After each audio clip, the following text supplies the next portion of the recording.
Virgo, Sun, Moon, Rising, Venus. Take what resonates and leave what doesn't. So this is your love reading. If it doesn't resonate, just let it fly. Someone needs to hear this today. So this collective reading is for all the Virgos out there who's watching this video. We have the Ace of Wands here. Okay.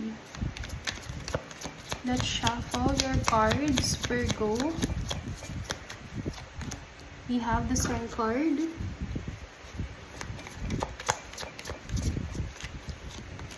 And meron ka rin dito ang King of Swords, Virgo. We have, this one is the Hierophant card.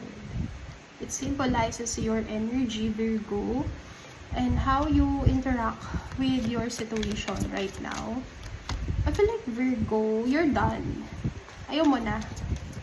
You're done with this person. We have the High Priestess. Tapos ka na, Virgo. Kasi ayaw mo nang magmukhang option, or ayaw mo na sa connection na hindi sure or walang clarity at first place. So, at first, you thought that this person was into you until hindi siya naging malinaw sa intention niya sa'yo. You want full clarity in the situation, but the spirit guides advise you to wait and observe, because your intuition tells you a lot. Parang it says a lot about this situation, and kailangan mong gamitin yung pakiramdam mo or yung intuition mo sa pakikitungo dito sa tao na to. It might be dangerous to put your effort 100%, pero ang sabi ng cards is if you're willing to take risks, gawin mo sa lahat na makakaya mo. Galit ka, you're very, I can see here, you're done. Kasi ayaw mo na, or nakikita ko sa energy mo na tapos na, galit ka na, and ayaw mo na ng puro na lang pagtatago. Pagod ka na sa connection na puro na lang siya kasinungalingan, kasi hindi siya ganun ka-open sa relationship niya with you. Pwedeng yung iba sa inyo, pumasok naman kayo talaga sa relasyon na to, or inayos nyo talaga siya bago kayo mag-decide na mag-settle down, or bago kayo mag-decide na lumagay sa tahimik. Pero yung pagsasama nyo, hindi siya naging maayos. Puro siya gulo, puro siya misunderstanding. And you're done with that. And of course, you don't really want that kind of relationship. Grabe yung pang-uunawa mo dito sa tao na to. Hindi siya nag-effort talaga ng sobra. Hindi ko nakikita dito na meron siyang ginagawang move. Kasi feeling ko stagnant yung energy. Stagnant yung energy nyo.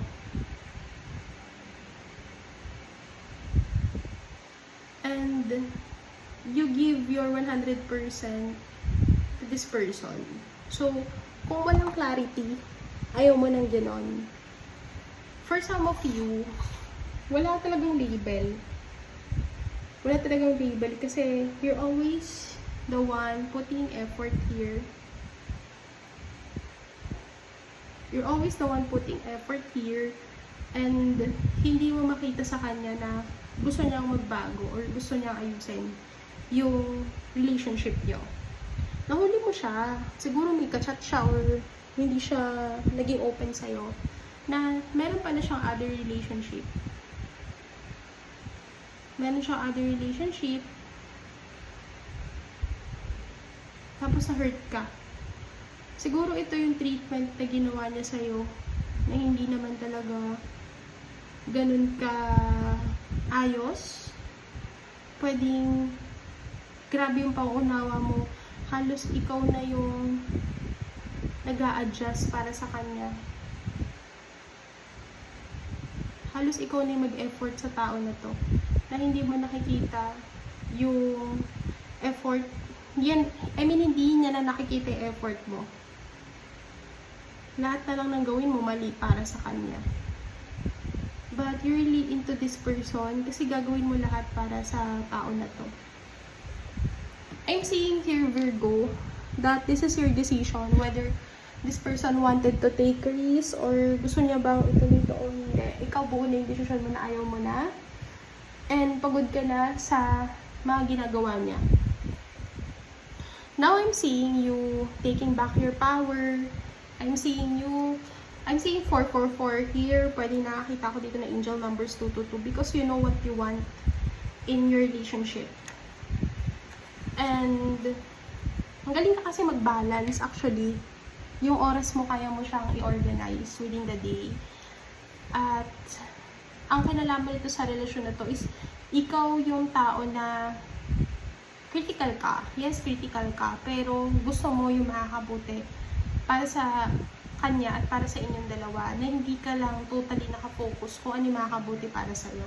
It was always mutual. And nakikita ko dito na yung effort mo is grabe talaga. Halos ikaw na yung magbuhat ng relationship. Yung iba naman sa inyo, you're manifesting a reconciliation. And sinasabi dito that yes, it will happen very soon, but you don't need to take it rush kasi under evaluation or parang yung person mo, nandun siya sa point na pinag-aaralan niya kung dapat niya bang i-push yung connection or iwanan to sa emotional limbo. Actually, nandun ka na sa point na hindi ka naghahangad ng malaki or hindi ka na naghahangad ng atensyon sa kanya. And I can see here na tanggap mo na whether piliin ka niya or hindi, you already accept it. And every time that you were hurt, lagi mo na lang sinisisi yung sarili mo dahil hindi ka niya natrato ng tama before. Now I'm seeing this person na magte-take siya ng risk to clarify you kung ano talaga yung gusto niya. At first, you don't understand why you're so in love dito sa tao na to. Pero, naintindihan mo rin lalo nung nagkaroon kayo ng time together, mas lalo mo siyang nakilala. Pero, bakit ganun? Parang may kulang. Every time na nagkakalayo kayo, bumabalik siya sa dati. And hindi mo nakikita sa kanya yung effort. Kasi more on, ikaw yung gumagawa ng way dito. Ikaw yung nagbibigay ng maayos na connection. Tapos samantalang siya, hindi siya masyadong nag-e-effort.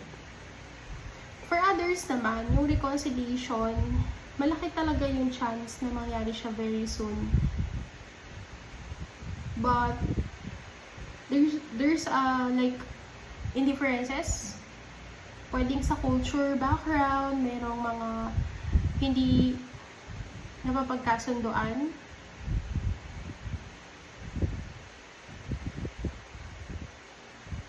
And I'm seeing na nag-decide siya na ito yung gusto niya pero hindi mo tinanggap. Parang for you, it's not acceptable. I don't want it. I don't want it because I always did my best for you. But how about me when I need you?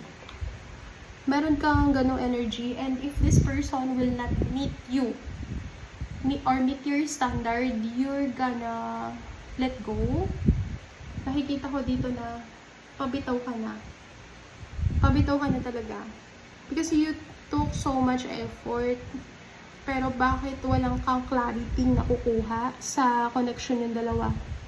And that really hurts you a lot. Okay, sabi dito may secret na madidiscover this week. And it's possible related siya sa finances and related siya sa person mo. Kasi ito yung time na magde-decide siya kung ipupush niya yung connection or wag na lang. Kasi kita ko dito yung pangihinayang niya. Pero parang sa kanya, mas okay na din na i-let go niya kasi hindi nga nagkakaroon ng manifestation. Hindi nagkakaroon ng pag-usad. But if you're willing to wait, at kung hihintayin mo siyang magpaka-matured enough, may chance naman, Virgo, na makuha mo ulit yung attention niya. And with the Moon card, I see here, there's a lot of secrets. pwedeng related sa person mo. May mga malalaman ka na pwedeng makasakit sa'yo. Kaya mag-ingat ka sa pag-absorb ng energy or pag-absorb ng information. Baka masaktan ka. Okay, so Virgo, this is what I have for you. Don't forget to click the likes and subscribe. And this is your love reading for this week.